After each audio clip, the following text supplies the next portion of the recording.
দুর্নীতি রুখতে toll free helpline number চালু করলো রাজ্য সরকার। কাটমানি থেকে শুরু করে অবৈধ টোল হোক বা মদের ঠেক, যে কোনো ধরনের দুর্নীতি বা অপরাধের ক্ষেত্রেই রাজ্যের মানুষ এই টোল ফ্রি নাম্বার ব্যবহার করতে পারবেন, অভিযোগ জানাতে পারবেন। একই সঙ্গে পুলিশে নিয়োগ নিয়েও বড় ঘোষণা মুখ্যমন্ত্রীর।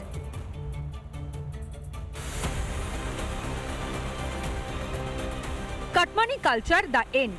বদলের বাংলায় আইনে সুশাসন প্রতিষ্ঠাই যে লক্ষ্য, ফের তা স্পষ্ট করলেন মুখ্যমন্ত্রী শুভেন্দু অধিকারী। মঙ্গলবার ভবানী ভবনে রাজ্য পুলিশের এক অনুষ্ঠানে যোগ দেন মুখ্যমন্ত্রী।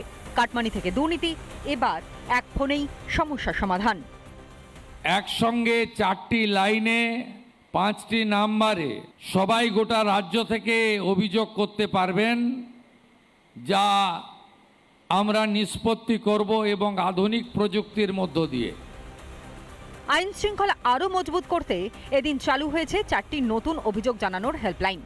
155334 নম্বরে কাটমানি, 155335 নম্বরে সিন্ডিকেট, 155337 নম্বরে বেআইনি রোড ট্যাক্স বা টোল আদায় এবং 155339 নম্বরে অবৈধ চোলাই মদের অভিযোগ জানানো যাবে। প্রতিদিন সকাল 8টা থেকে রাত 10টা পর্যন্ত অভিযোগ গ্রহণ করা হবে। একই সঙ্গে পুলিশের নিয়োগ নিয়েও এদিন বড় ঘোষণা করেন মুখ্যমন্ত্রী। আগামী কয়েক বছর পর্যায়ক্রমে 1 লক্ষ নতুন পুলিশ কর্মী নিয়োগ হবে।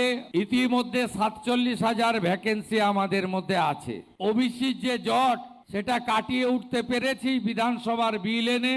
আমাদের যে 14,000 পুলিশের কনস্টেবলরা ট্রেনিং নিয়ে বসে আছে কাজে যোগদান করার জন্য, তাদেরকে আমরা আসন্ন দুর্গাপূজার আগেই কাজে লাগাতে পারবো।